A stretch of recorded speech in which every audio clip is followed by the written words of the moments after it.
Key factors in health management. This is Barbara Arnoldison. I'm a nurse with a doctorate in business administration. I'm a faculty member at International Technological University in San Jose, California. One factor in health management that I want to discuss is e-health education. I found from the data of the National Health Interview Survey that most U.S. adults don't use e-health education. They don't look up health information on the internet within the previous year. Chen and his research team have said individual medical decision-making is not as fully informed as it could be due to this situation, and I'm saying that it's actually it's not as fully informed as it should be. This is very important in the light of chronic diseases composing 86% of U.S. healthcare expenses. The second factor I want to talk about is self-care confidence.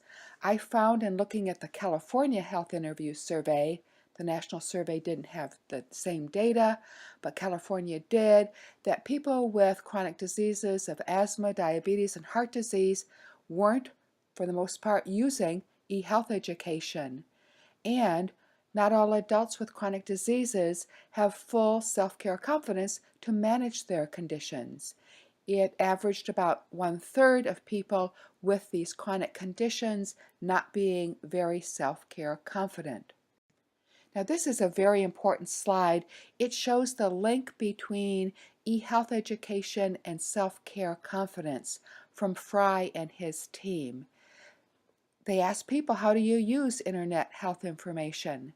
And the largest response was to make health decisions and lifestyle changes. This could help very much with chronic diseases, as could the fourth one, chronic disease and or health management, and that last one, patient empowerment, is very important for developing self-care confidence. So my first research question was, what characteristics are significantly different for e-health education users versus non-users in the nation and in the state of California? And I found that there were 5 things that made a significant difference at the 0.001 level: gender, age, education, activity limitations, and health.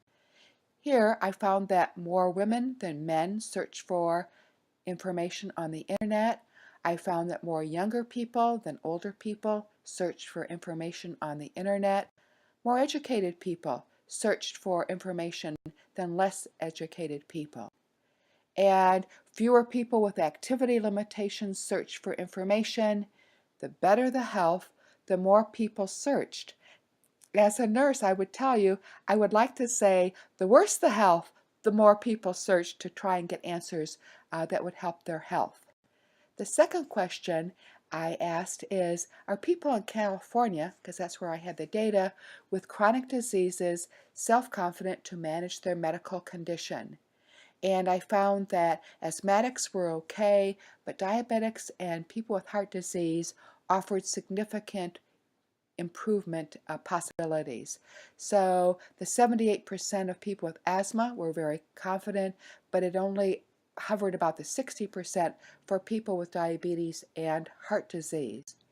And again, as far as self-care confidence, fewer people with activity limitations were very confident, and the better the health, the more people were very confident that they could manage.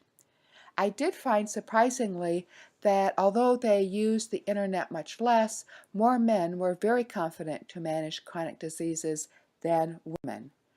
My third question was, did people with chronic diseases who I surveyed, 138 subject matter experts, did they confirm the usefulness of the research findings?